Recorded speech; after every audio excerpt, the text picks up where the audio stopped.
That's what you do. You're a teenager, you're a young adult, you experiment, you all sorts of shit. Unhinged and out there. This is Popaganda, the young and the reckless.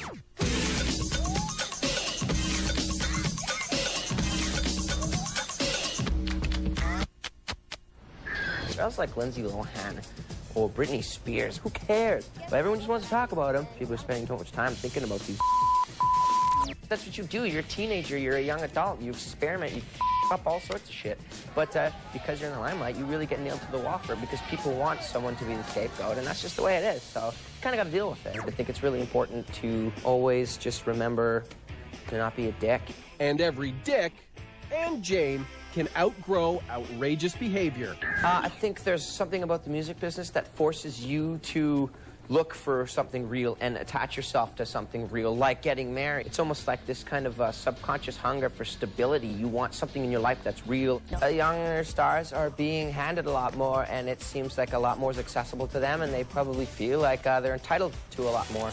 A person's, the main strength should always be a home, is family and friends, and people that know you for who you are, not for what you do.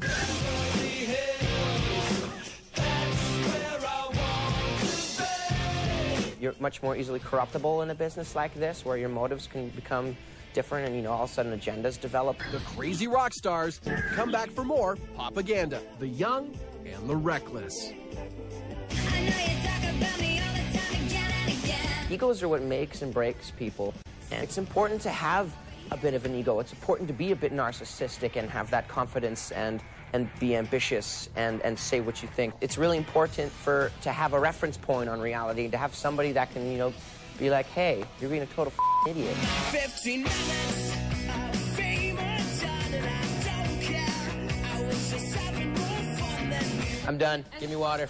Some of those antics and addictions are threatening careers and lives. Amy Winehouse, I think she's really different than everybody else and kind of just does her own thing and really doesn't care. So be careful what you say.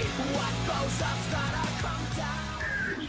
I think booze is a monster all into itself and can become one as soon as someone decides not to control themselves. But at some point you let it become an alter ego. This business is so all-consuming. It becomes your life. It's not only it's your career, and I don't think anyone should ever mix up their life with their career. They want to be it. Why do you think they were in the Mickey Mouse Club at the age of 6, you know? It's up. Come back for more Popaganda, the young and the reckless. All of a sudden when, you know, the kid is paying dad's mortgage and, you know, I'm the boss here, dad, and it can really change stuff that is kind of the way it normally is for a reason. Yeah, all of a sudden, the people that you should trust the most are in it to make money with you. This is Popaganda, the young and the reckless. You know, kids that are 17 to 24 do the most changing and the most growing. And all of a sudden, when you're in a position in the limelight, everything you do is scrutinized and you get nailed to the wall for every mistake you make. You're going to make the most mistakes at this point of your life.